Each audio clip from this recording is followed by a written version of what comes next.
I understand that one of those acquisitions was with the Hsinchu International Bank. So it's been 3 that you've successfully acquired while you're here. So you played a very important role in the history of the Standard Chartered Bank here in Taiwan. Yes, the Hsinchu acquisition was made before I came here. Okay. And the integration, I carried on with the integration after coming in here. And we completed the integration when I was here. And then we also realized that we had a gap in Greater Taipei. Although we had acquired Hsinchu International Bank, which was a fantastic franchise, we had a gap in the Greater Taipei footprint. So we went ahead and made an acquisition at the height of the financial crisis to get some licenses to fill that gap. And I'm pleased to inform you that we've actually completed the rollout of all our branches.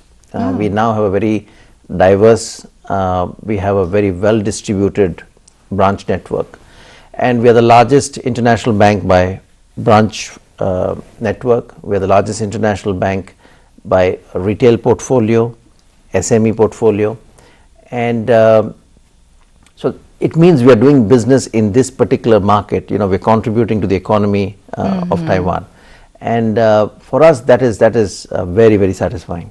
Great.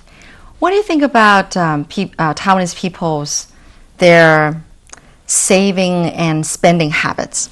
What's your impression so far that you've seen about Taiwanese people?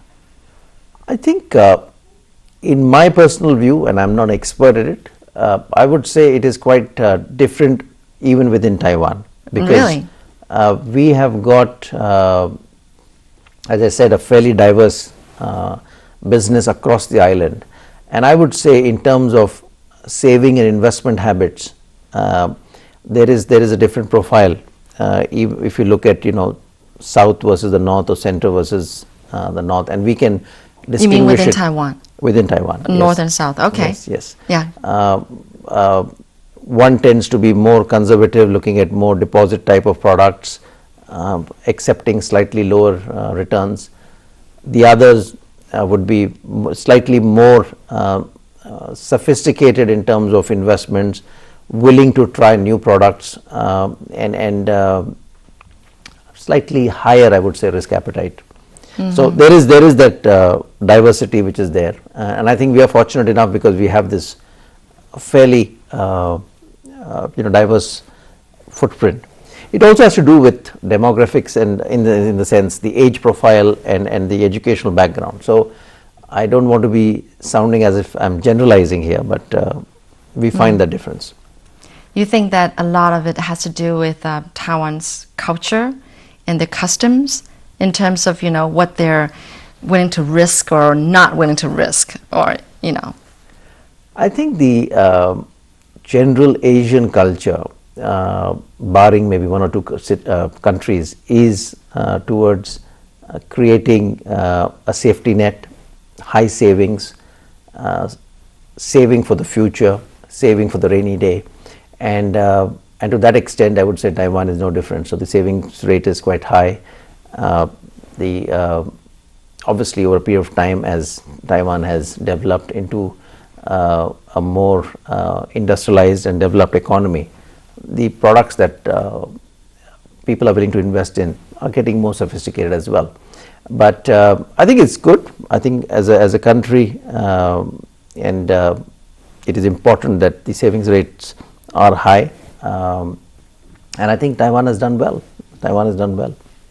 How do we compare to Indians, people back home, in terms of their habits and customs?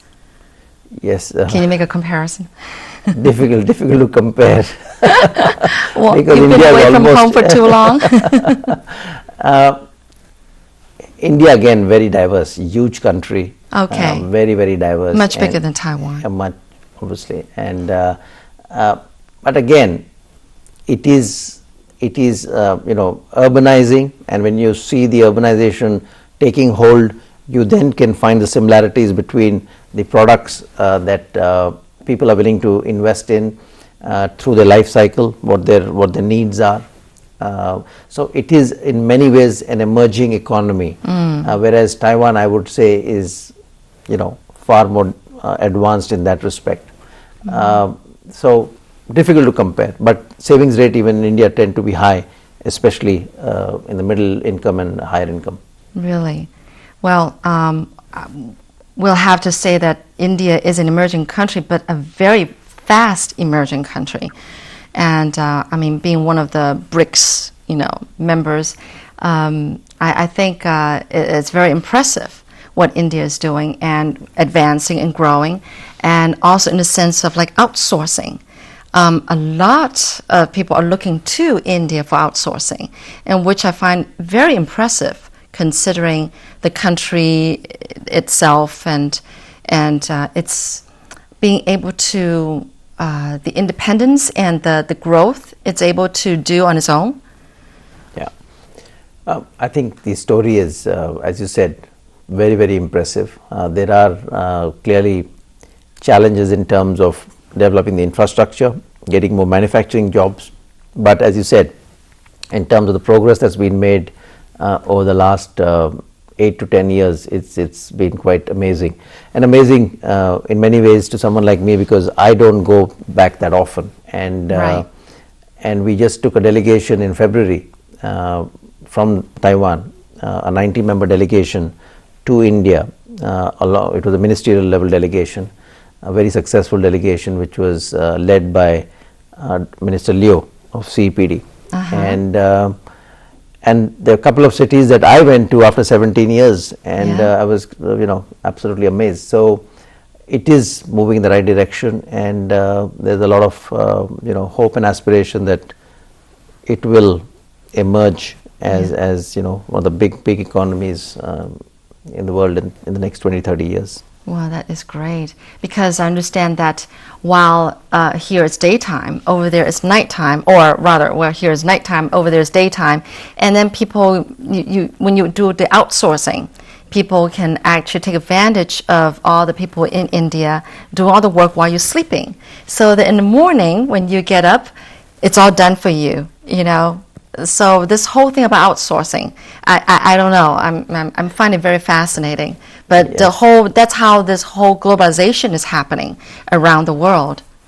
I think the time zones probably are more applicable to the West, because the time difference is a lot greater than bigger. Compared to, say, Taiwan and India. But also, I think most of the centers that we talk about operate 24/7, so there are shifts there, they work throughout the day. So yes, even while we are sleeping in Taiwan and people are also sleeping in India, there are people who are working there in the outsourcing centers. So all right, maybe I'm getting a little time zone a little wrong here, but anyway. So all right, you've been here in Taiwan. How are you liking it? What's your favorite food, and how did you get accustomed to Taiwan in the beginning? I mean, did you or did you not get accustomed to Taiwan while you got here? I think coming from a family with a fairly diverse background, our eating habits were quite flexible. So, That's good. I have also learned from my parents that you've got to be adventurous as far as food is concerned to really enjoy a place. So, frankly, we as a family have no restrictions in terms of what we eat or if we cannot eat. So that's great. Great. It also shows on the waistline, but that's besides the point. No, you're fine. You're looking fine. But in terms of Taiwan, I think it's a very easy place to settle. It's a very easy place to settle. And I have lived in centers which are, more expat friendly in terms of the infrastructure they've created. So be it English, be it the schools or the choices that you have. But within what we have in Taiwan, again, very high quality institutions, it is a fantastic infrastructure and a great place to go out and enjoy outdoor activities, which you don't have in some of the other financial centers in Asia. I think it's, as a package, it's absolutely fantastic. In terms of food, I enjoy Japanese food, I enjoy Chinese food, I enjoy all kinds of food. Very difficult to point out which one, because I enjoy well, maybe we should talk about what you don't like. What I don't like, I wouldn't say I don't like, but I think in many ways Taiwan is understated. There is so much here to do. Oh. There is, unfortunately, the world outside doesn't know. Yeah. Sometimes it's kind of irritating when they confuse Taiwan and Thailand, at certain. You know that too. Yes. So, but it is fantastic in terms of what Taiwan has to offer, and I think probably more can be done to really raise the profile. All right. Well, that is great. Well, would you give a statement and advice of how to encourage Taiwanese people to open their mouth and practice speaking English?